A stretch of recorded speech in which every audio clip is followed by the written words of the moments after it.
बिस्मिल्लाहिर्रहमानिर्रहीम। अस्सलाम वालेकुम students. Today our topic is centriole. अब हमने पिछले टॉपिक में डिस्कस किया था साइटोस्केलेटन, और साइटोस्केलेटन में माइक्रोट्यूब्यूल्स का एक इम्पॉर्टेंट फंक्शन डिस्कस किया था, that is they are involve in the formation of cilia, flagella, centriole and basal body. कि अब हमने बारी बारी देखना है कि ये डिफरेंट जो ऑर्गेनल्स बनाने में हेल्प कर रहे हैं, सेंट्रियोल्स बनाने में माइक्रोट्यूब्यूल्स हेल्प कर रहे थे, माइक्रोट्यूब्यूल सेंट्रियोल की फॉर्मेशन में इन्वॉल्व थे, तो सेंट्रियोल्स उनसे किस तरह बनेंगे, उनका फंक्शन क्या है, उनकी अरेंजमेंट कैसे है। तो now our topic is centriole. के सेंट्रियोल क्या चीज़ है। The centrioles are the non membranous organelle. Centriole जो है वो नॉन मेम्ब्रेनस ऑर्गेनल हैं, तो इसका मतलब है कि ये सिर्फ किस में प्रेजेंट होंगे, यूकैरियोटिक सेल्स में प्रेजेंट होंगे, और वहाँ से भी आगे इसमें क्या है कि they are only found in animal cells and in protists. के सेंट्रियोल्स जो हैं वो एनिमल सेल्स में प्रेजेंट होंगे और उसके साथ साथ प्रोटिस्ट में भी प्रेजेंट होंगे, but absent in plant cell and fungi. लेकिन सेंट्रियोल्स जो हैं वो फंजाई में और प्लांट सेल में प्रेजेंट नहीं होंगे, वहाँ पे ये एब्सेंट होंगे। अब ये बनते किस तरह से हैं, they are form from microtubules. ये माइक्रोट्यूब्यूल्स से अराइज होंगे, माइक्रोट्यूब्यूल्स से बनेंगे। अब अगर हम ये देखें कि सेंट्रियोल्स की लोकेशन क्या है सेल के अंदर, और वो किस जगह पे किस फॉर्म में प्रेजेंट है, तो यहाँ पे अगर आप लोग देखें, ये एक पूरा सेल है, this is cell membrane and this is nucleus. Nucleus के बिल्कुल बाहर, near to the nucleus but exterior to the nucleus, centriole का एक पेयर प्रेजेंट है। पेयर ऑफ सेंट्रियोल्स यहाँ पे प्रेजेंट होंगे जो कि एक दूसरे के राइट एंगल पे प्रेजेंट होंगे। कि न्यूक्लियस से बिल्कुल बाहर के हम कह सकते हैं कि exterior to the nucleus but in near, and they are present near to the nucleus. कि न्यूक्लियस से बाहर उसके करीब ही जो है साइटोप्लाज्म के अंदर पेयर ऑफ सेंट्रियोल प्रेजेंट होगा, और पेयर ऑफ सेंट्रियोल्स जो प्रेजेंट हैं वो एक दूसरे के राइट एंगल पे प्रेजेंट होंगे। अब हमने ये कहा है कि ये नॉन मेम्ब्रेनस ऑर्गेनल हैं, कि इनकी कोई मेम्ब्रेन प्रेजेंट नहीं है, लेकिन ये एक जो है इनको स्टेन किया जा सकता है, और इस स्टेन्ड एरिया को, या वो एरिया जिसके अंदर सेंट्रियोल प्रेजेंट है, कि ये सिर्फ इसको जो है मार्क करने के लिए ये एरिया जो है वो दिखाया गया, कि ये जो ब्लैक कलर का सफेरिकल एरिया दिखाया गया जिसके अंदर सेंट्रियोल प्रेजेंट है, इस एरिया को कहेंगे centrosome. Centrosome is the area in which the centrioles are present, और रीजन कंटेनिंग सेंट्रियोल्स। तो सेंट्रोसोम किसको कहेंगे, उस एरिया को कहेंगे जिसके अंदर सेंट्रियोल्स प्रेजेंट हैं, और सेंट्रियोल जो हैं वो एक नहीं बल्कि दो प्रेजेंट होंगे, पेयर ऑफ सेंट्रियोल प्रेजेंट होगा, और वो एक दूसरे के राइट एंगल पे प्रेजेंट होंगे। अब अगर हम इसका क्रॉस सेक्शनल व्यू देखें, या हम देखें कि वो किस तरह से अरेंज होते हैं माइक्रोट्यूब्यूल्स से जो सेंट्रियोल्स बन रहे हैं, उसका असल में पूरा स्ट्रक्चर क्या है, और वो कितने माइक्रोट्यूब्यूल्स मिल के सेंट्रियोल जो है वो बना रहे हैं। अब अगर हम इसका टॉप व्यू देखें तो हमें सेंट्रियोल इस तरह से नज़र आएगा, और इस तरह सेंट्रियोल में अरेंजमेंट क्या है कि सेंट्रियोल्स में 9 ट्रिपलेट्स ऑफ माइक्रोट्यूब्यूल्स प्रेजेंट होंगे।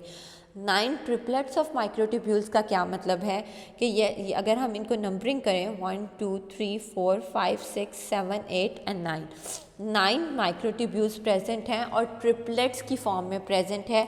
कि अगर सिर्फ इस एक की बात की जाए तो यहाँ पे 3 माइक्रोट्यूब्यूल्स ट्रिपलेट की फॉर्म में प्रेजेंट हैं, और ओवरऑल हम इसको सिर्फ एक माइक्रोट्यूब्यूल ले रहे हैं। ठीक है, तो हम क्या कहेंगे कि 9 माइक्रोट्यूब्यूल्स ट्रिपलेट्स की फॉर्म में प्रेजेंट है। और अगर हम इनकी जो है फाइनल जो है नंबर कैलकुलेट करना चाहें कि एक सेंट्रियोल के अंदर कितनी प्रेजेंट होंगी, 9, कि 9 तो टोटल है microtubules that are present in the form of triplet, तो 9 × 3 कितनी होगी टोटल, 27। और 27 माइक्रोट्यूब्यूल्स सिर्फ एक सेंट्रियोल के अंदर प्रेजेंट हैं। क्योंकि सेल के अंदर पेयर ऑफ सेंट्रियोल प्रेजेंट है, तो 27 + 27 टोटल नंबर ऑफ माइक्रोट्यूब्यूल्स होंगे इन द सेल।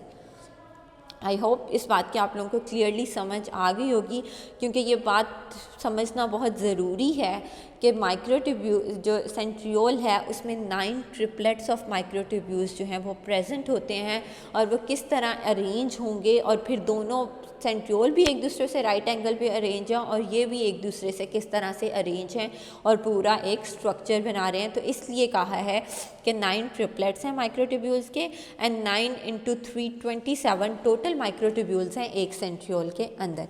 अब अगर ये तो इसका टॉप व्यू था, इसका क्रॉस सेक्शनल व्यू देखा जाए तो क्रॉस सेक्शनल व्यू क्या है कि अगर हम इसको दरमियान में देखें कि किस तरह से नज़र आ रहा है, तो ये इस तरह से पाइप लाइक स्ट्रक्चर हमें जो है वो नज़र आएगा, बिल्कुल ऐसे हॉलो स्ट्रक्चर नज़र आएगा कि ये माइक्रोट्यूब्यूल्स इसकी अरेंज हुई हैं, 3 ट्रिपलेट की फॉर्म में है, और इस तरह से इसका क्रॉस सेक्शनल व्यू जो है वो नज़र आएगा। और इसके साथ साथ अगर हम ये देखना चाहें कि इसकी अरेंजमेंट क्या है माइक्रोट्यूब्यूल्स की, तो इसकी अरेंजमेंट को कहा जाता है 9+0, कि क्योंकि ये 9 ट्रिपलेट्स की फॉर्म में तो प्रेजेंट है, लेकिन ट्रिपलेट के अलावा इनके अंदर कोई extra microtubule, single microtubule present नहीं है, जो कि सीलिया और फ्लैजिला में प्रेजेंट होती है। इसके बाद हम वो देखेंगे कि उसमें कैसे प्रेजेंट होती है और कैसे सीलिया और फ्लैजिला की माइक्रोट्यूब्यूल अरेंजमेंट सेंट्रियोल की माइक्रोट्यूब्यूल अरेंजमेंट से डिफरेंट हो जाती है। सो सेंट्रियोल की माइक्रोट्यूब्यूल अरेंजमेंट को क्या कहेंगे, 9+0, क्योंकि कोई भी माइक्रोट्यूब्यूल सिंगली एग्जिस्ट नहीं कर रही, इंडिविजुअली एग्जिस्ट नहीं कर रही, ट्रिपलेट की फॉर्म में ही प्रेजेंट है। Now moving towards the functions of centrioles, centrioles का important function क्या है? centrioles जो है सेल डिवीजन में और बेसल बॉडीज़ की फॉर्मेशन में बहुत इंपॉर्टेंट रोल प्ले करते हैं। अब बेसल बॉडीज़ सबसे पहले हम देख लेते हैं कि बेसल बॉडीज़ कैसे जो है वो सेंट्रियोल से बन रही हैं। Arrangement of microtubules are similar to centriole. अब बेसल बॉडीज़ में जो अरेंजमेंट है माइक्रोट्यूब्यूल्स की, वो भी सेंट्रियोल की तरह की ही है, 9+0, कि जैसे सेंट्रियोल के अंदर माइक्रोट्यूब्यूल्स अरेंज हुई हैं, बेसल बॉडी के अंदर भी वैसे ही अरेंज होंगी। क्यों? क्योंकि बेसल बॉडीज़ सेंट्रियोल से अराइज हो रही हैं, बेसल बॉडीज़ उसी सेंट्रियोल से ही बन रही हैं, तो उनकी अरेंजमेंट भी उसी तरह की होगी। अब बेसल बॉडीज़ अगर हम देखें तो बेसल बॉडीज़ का इंपॉर्टेंट फंक्शन क्या है कि बेसल बॉडीज़ से सीलिया और फ्लैजिला ओरिजिनेट होते हैं। बेसल बॉडीज़ का फंक्शन ये है कि उन्होंने सीलिया बनाने हैं और फ्लैजिला बनाने हैं। अब अगर हम यहाँ पे ये यूग्लिना की एग्जांपल देखें तो यूग्लिना एक प्रोटिस्ट है, यूकैरियोटिक प्रोटिस्ट है, जिसके अंदर लोकोमोटरी ऑर्गन क्या है, फ्लैजिला प्रेजेंट होता है। अब अगर यहाँ पे देखें तो सेल मेम्ब्रेन से बिल्कुल अंदर साइटोप्लाज्म में बेसल बॉडी प्रेजेंट होगी और बेसल बॉडी से ये फ्लैजिला ओरिजिनेट कर रहा है। अब बेसल बॉडी खुद कहाँ से बन रही है, तो बेसल बॉडी सेंट्रियोल से बन रही है, और जब बेसल बॉडी बन जाएगी तो फिर बेसल बॉडी से फ्लैजिला या फिर सीलिया ओरिजिनेट करेंगे। तो ये बेसल बॉडी के बनाने में सेंट्रियोल इंपॉर्टेंट रोल प्ले करता है। अब इसका दूसरा इंपॉर्टेंट फंक्शन है सेल डिवीजन में, कि सेल डिवीजन में सेंट्रियोल क्या रोल प्ले करता है। हमने पीछे साइटोस्केलेटन यहाँ पे डिस्कस किया कि जो है जब सेल डिवाइड करता है, सेल डिवाइड कर रहा होता है, तो उसकी प्रॉपर क्रोमोसोम डिवीजन को इंश्योर करने के लिए सेंट्रियोल जो है इंपॉर्टेंट रोल प्ले करते हैं। कैसे कि अगर अब हम ये एक सेल देखें जो कि नॉन डिवाइडिंग फेज में प्रेजेंट हैं, तो this is the nucleus. Nucleus के अंदर क्रोमोसोम्स विजिबल फॉर्म में प्रेजेंट नहीं होते। नॉन डिवाइडिंग सेल की अगर हम बात करें तो नॉन डिवाइडिंग सेल में न्यूक्लियस तो विजिबल होता है, लेकिन क्रोमोसोम्स विजिबल नहीं होते, बल्कि क्रोमोसोम्स क्रोमेटिन मटेरियल की फॉर्म में प्रेजेंट होते हैं। अब जब सेल ने डिवाइड होना है तो इसके अंदर क्या क्या चेंजिंग्स आएंगी, ये न्यूक्लियस है, क्रोमेटिन मटेरियल भी प्रेजेंट है, और इसके बिल्कुल बाहर 2 सेंट्रियोल प्रेजेंट है। जब सेल डिवाइड होने लगेगा, सेल ने अब डिवाइड होना शुरू होना है, तो क्या चेंजिंग्स आएंगी कि न्यूक्लियर एनवेलप डिसइंटीग्रेट हो जाएगा और सेंट्रियोल जो है उनकी रेप्लिकेशन होगी, सेंट्रियोल जो है वो 2 से 4 हो जाएंगे। अब ये एक सेंट्रियोल यहाँ पे और बन गया और एक यहाँ पे और बन गया। जैसे ही सेल डिवाइडिंग फेज में गया, उसकी पहली ही फेज़ में माइटोसिस में प्रोफेज के अंदर ही क्या होगा कि सेंट्रियोल जो है वो 2 में डिवाइड होगा। अब यहाँ पे सेल के अंदर, डिवाइडिंग सेल के अंदर 2 नहीं बल्कि 4 सेंट्रियोल प्रेजेंट हैं, 2 पेयर ऑफ सेंट्रियोल प्रेजेंट हैं, ठीक है। उसके साथ साथ न्यूक्लियर एनवेलप जो है वो डिसइंटीग्रेट होना शुरू हो जाएगा। न्यूक्लियर एनवेलप डिसइंटीग्रेट हुआ, सेंट्रियोल 2 से 4 हो गए, और जो क्रोमेटिन मटेरियल था वो कॉन्डेंस होके क्रोमोसोम्स की शक्ल इख्तियार करना शुरू कर देगा। अब अगर हम आगे देखें कि ये डिवाइडिंग सेल है और इसके अंदर जो सेंट्रियोल हैं वो डबल हो चुके हैं, 4 हो गए हैं, और ये ऑपोजिट पोल पे मूव करना शुरू हो गए थे। यहाँ से जो 2 नए सेंट्रियोल बने, ये दूसरे पोल की तरफ मूव करना शुरू हो गए थे। अब यहाँ पे अगर हम देखें तो ये एक पेयर सेंट्रियोल का ऑपोजिट पोल्स पे प्रेजेंट है। यहाँ पे भी 2 सेंट्रियोल हैं और यहाँ पे भी 2 सेंट्रियोल्स हैं। अब इन सेंट्रियोल से 3 तरह के माइक्रोट्यूब्यूल्स जो हैं वो ओरिजिनेट होंगे, 3 तरह के फाइबर्स जो हैं वो ओरिजिनेट होंगे। वो कौन कौन से फाइबर्स हैं, अब हम देखेंगे कि कौन कौन से फाइबर्स हैं। सबसे पहला एक जो है वो दिस वन, जो यहाँ से ओरिजिनेट करेगा और इधर से भी ओरिजिनेट करेगा, और यहाँ पे आके वो दोनों जो है इंटरडिजिटेट कर जाएंगे, मिल जाएंगे आपस में। और दूसरी तरह के जो माइक्रोट्यूब्यूल्स हैं वो कौन से माइक्रोट्यूब्यूल्स हैं, जो सेंट्रियोल से ओरिजिनेट हो रहे हैं और वो जाके जो क्रोमोसोम है, क्रोमोसोम के सेंट्रोमियर के ऊपर काइनेटोकोर रीजन होगा वहाँ पे जाके अटैच हो जाएंगे और क्रोमोसोम्स को होल्ड करके रखेंगे। दिस वन कि ये जो फाइबर्स आ रही हैं, ये जो माइक्रोट्यूब्यूल्स ओरिजिनेट होके आ रही हैं, ये आके क्रोमोसोम को होल्ड करके रखेंगी, इक्वेटर पे मेटाफेज प्लेट बनाएंगी और यहाँ पे इनको होल्ड करके रखेंगी।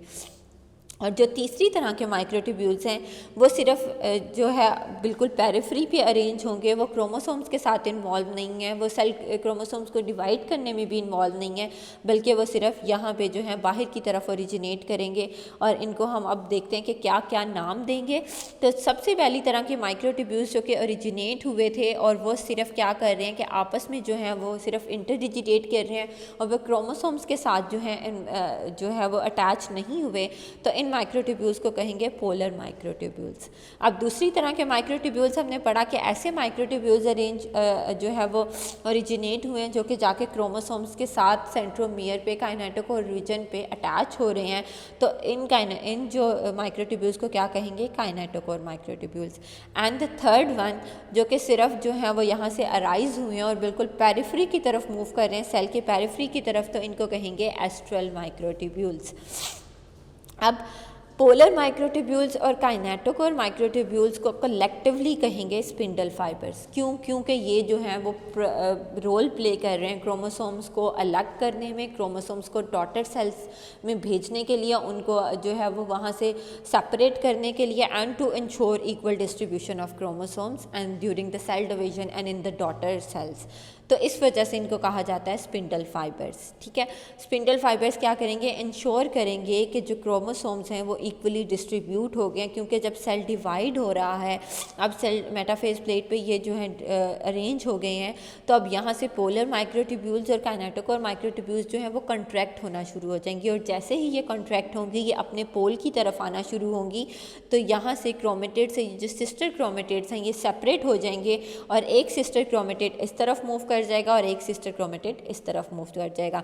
अब इनकी जब प्रॉपर मूवमेंट हो जाएगी, आधे क्रोमेटिड्स इस तरफ आधे क्रोमेटिड्स इस तरफ, तो उसके बाद जो एस्ट्रल माइक्रोट्यूब्यूल्स हैं वो साइटोकाइनेसिस में हेल्प करेंगे।